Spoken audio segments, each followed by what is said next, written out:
Bismillahirrahmanirrahim. Assalamualaikum warahmatullahi wabarakatuh. Perkenalkan, saya Ahmad Sukri SPD, CGP Angkatan 7 Kabupaten Sumbawa tahun 2022, asal sekolah SMA Negeri 1 Sumbawa Besar, dengan fasilitator Ibu Julaiha SPD dan pengajar praktik Bapak Muhadani SPD. Ini adalah aksi nyata modul 3.3 tentang pengelolaan program yang berdampak positif pada murid. Adapun program yang saya ambil adalah pembinaan Olimpiade Sains dengan metode guru ngaji, atau saya singkat dengan Bina Impian Insan Teruji. Di mana keunikan dari metode ini, ikuti video ini sampai tuntas. Ya, ini ada sebuah kata-kata mutiara dari Mendikbud kita, perubahan tidak dapat dimulai dari atas, semuanya berawal dan berakhir dari guru. Jangan menunggu aba-aba, jangan menunggu perintah, ambillah langkah pertama. Jadi inilah yang semestinya kita jadikan pedoman gitu ya, ketika melakukan suatu perubahan. Tidak perlu menunggu aba-aba, tidak perlu menunggu perintah atasan, tapilah kitalah yang menjadi inisiator untuk melakukan perubahan.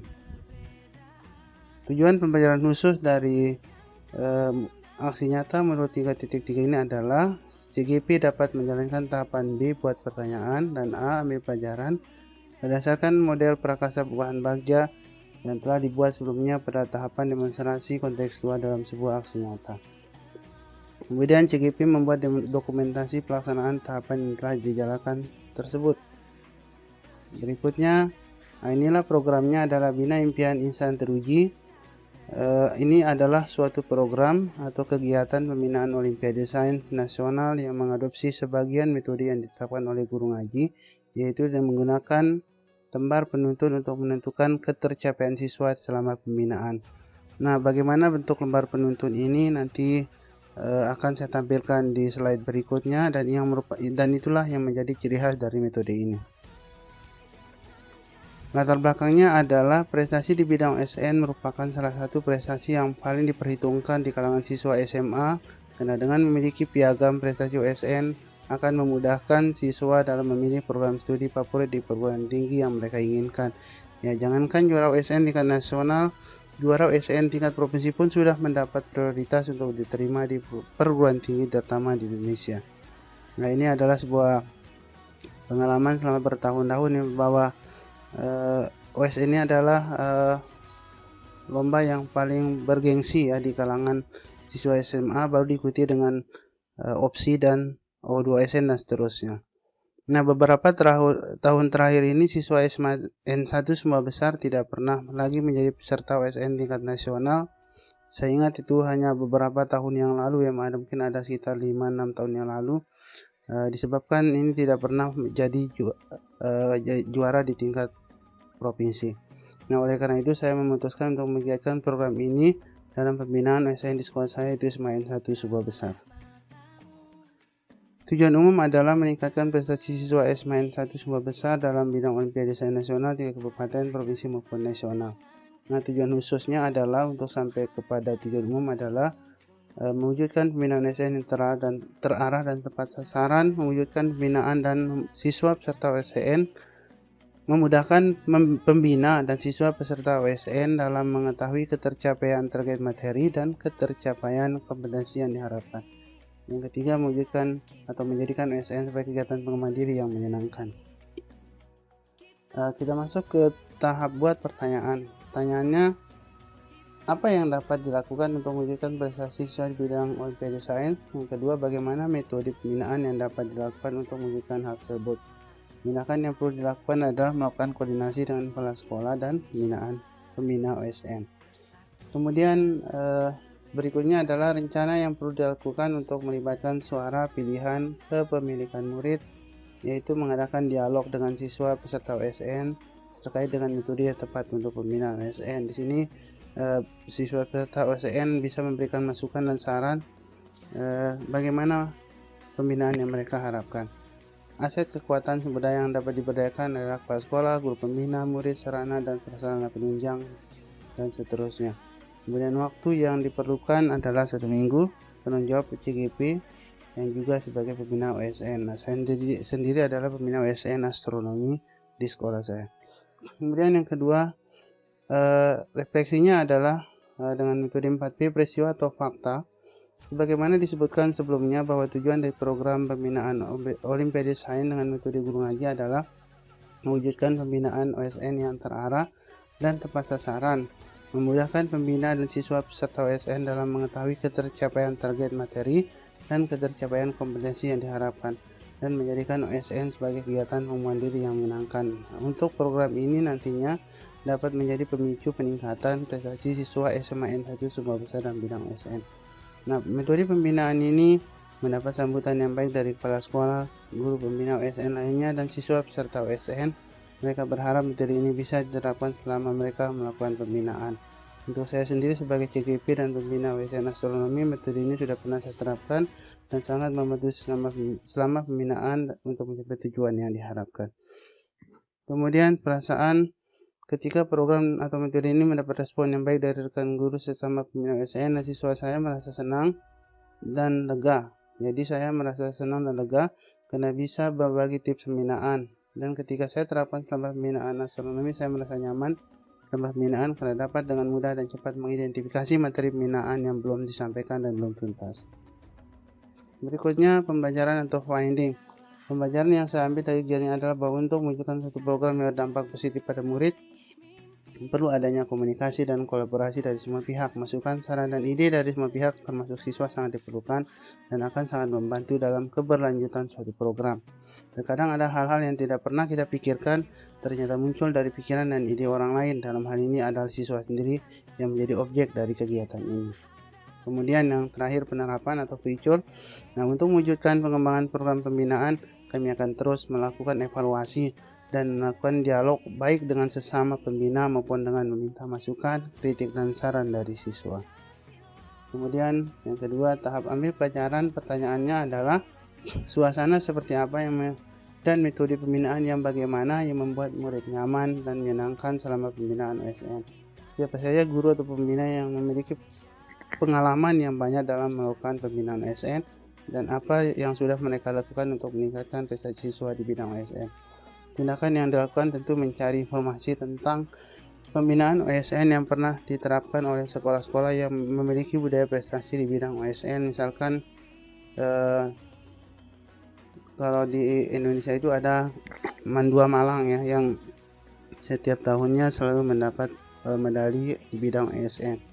Kemudian mencari informasi tentang metode pembinaan yang dilakukan oleh lembaga-lembaga bimbingan Olimpiade ternama di Indonesia. Ini sudah pernah kita ikuti secara daring, jadi kita bisa belajar dari mereka. Kemudian yang ketiga, melakukan analisis terhadap metode guru ngaji untuk diterapkan dalam pembinaan OSN di sekolah. Rencana yang perlu dilakukan untuk melibatkan suara pilihan kepemilikan murid adalah sama, yaitu kembali melakukan sosialisasi terkait metode yang sudah diterapkan di berbagai sekolah dan lembaga bimbingan Olimpiade, kemudian menyampaikan alternatif solusi metode guru ngaji dalam pembinaan OSN di sekolah. Aset kekuatan yang sumber daya yang dapat diberdayakan adalah kepala sekolah, guru pembina, murid, kemudian sarana. Waktu yang diperlukan kira-kira untuk sekedar ini adalah 1 minggu, dan penanggung jawabnya adalah CGP. Dalam hal ini saya sendiri sebagai pembina OSN astronomi yang tahun ini akan menjadi pembina OSN fisika. Nah, peristiwa dari tahapan yang kedua adalah sebagai kelanjutan di tahapan B. Pada tahapan A ini yang dilakukan adalah kembali melakukan diskusi dengan sesama guru dan siswa tentang metode yang dilakukan oleh lembaga pembina Olimpiade seperti Payung Cerdas Indonesia, di mana kami pernah berkolaborasi dengan mereka, kemudian LOPI, ILC, dan lain-lain, kemudian melakukan analisis perbandingan dan menyimpulkan bahwa metode yang mereka lakukan hampir mirip dengan yang sudah kami lakukan. Cuma bedanya hanya terletak pada sebuah lembar penuntun selama melakukan pembinaan. Lembar penuntun inilah yang menjadi ciri khas metode pembinaan guru ngaji. Nah, inilah yang saya maksud lembar penuntun. Di situ ada daftar materi, kemudian di sebelah kanannya adalah siswa yang mengikuti pembinaan akan mencentang sendiri apakah sudah, ya ini nanti kita kembangkan, sudah dipelajari dan sudah dipahami. Nah, itu kira-kira bentuknya. Nah, kalau yang ini masih pada, ya, jadi ada tambahan 1 kolom, yaitu sudah diterima materinya dalam bentuk printout, PowerPoint, dan lain sebagainya.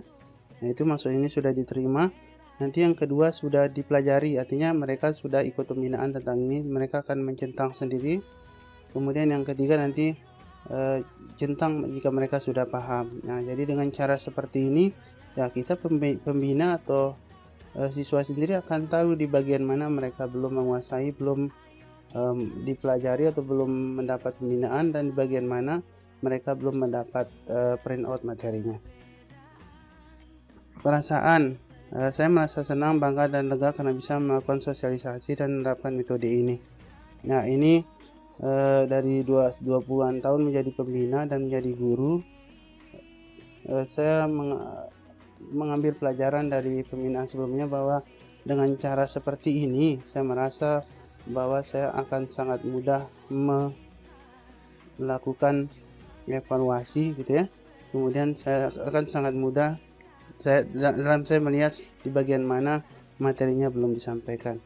Nah, kemudian yang berikutnya adalah pembelajaran, pembelajaran yang saya ambil dari kegiatan ini adalah bahwa untuk mewujudkan sebuah perubahan, kita tidak boleh statis atau diam atau nyaman dengan metode yang sudah dilakukan. Harus ada peningkatan atau dobrakan serta upgrade dan update metode yang dilakukan. Kemudian penerapannya tentu adalah untuk skala besar nanti, untuk meningkatkan prestasi siswa SMA N1 Sumba Besar dalam bidang OSN tingkat kabupaten, provinsi maupun nasional, maka teknik pembinaan dengan metode guru ngaji ini akan terus kami kembangkan, baik dengan melakukan evaluasi maupun dengan terus melakukan dialog dengan sesama pembina. Nah, inilah foto-foto koordinasi dengan kepala sekolah. Kemudian yang kedua adalah koordinasi dengan pembina dan siswa, pembina lewat kegiatan rapat. Kemudian siswa kita lakukan sosialisasi di dalam sebuah kelas, jadi anak-anak yang ikut OSN kita kumpulkan. Kemudian setelah itu kita melakukan pembinaan, ya, tentu dengan menerapkan menggunakan lembar penuntun ini yang menjadi karakter dan ciri khas dari metode guru ngaji ini. Artinya syaratnya adalah pertama, pembina harus menguasai seluruh materi. Jadi guru ngaji itu kan yang namanya guru ngaji ya, jadi guru ngaji itu menguasai seluruh materi teknik mengaji, ya, tajwidnya dan seterusnya. Nah, yang kedua, pembina harus paham silabus ya, kemudian harus bisa menjabarkan silabus itu ke dalam materi-materi turunannya. Nah, ini setelah itu barulah pembina menyiapkan materi dalam bentuk PowerPoint dan seterusnya, barulah dibuat lembar penuntun ini. Jadi tidak sederhana sebetulnya. Untuk bisa bekerja dengan lembar ini, pembina harus bisa melakukan banyak hal, menguasai materi, menyiapkan materi dan seterusnya. Itu kira-kira metode atau program yang saya yang saya usulkan, yang saya kembangkan di sekolah saya. Nah, ini foto bersama siswa saya yang juara OSN Astronomi Kabupaten, di mana ini adalah bukti hasil dari hasil dari metode guru ngaji yang sudah saya lakukan, termasuk di sekolah saya sebelumnya di SMA N2 Sumba Besar. Ya, ini adalah juara 1 astronomi, dan foto ini adalah foto pada saat mengikuti OSN tingkat provinsi minggu yang lalu di Selong, Lombok Timur. Nah, demikian, terima kasih atas perhatiannya. Mohon maaf atas segala kekurangan. Saya mohon saran, kritik, masukan untuk perbaikan di masa yang akan datang. Demikian, assalamualaikum warahmatullahi wabarakatuh.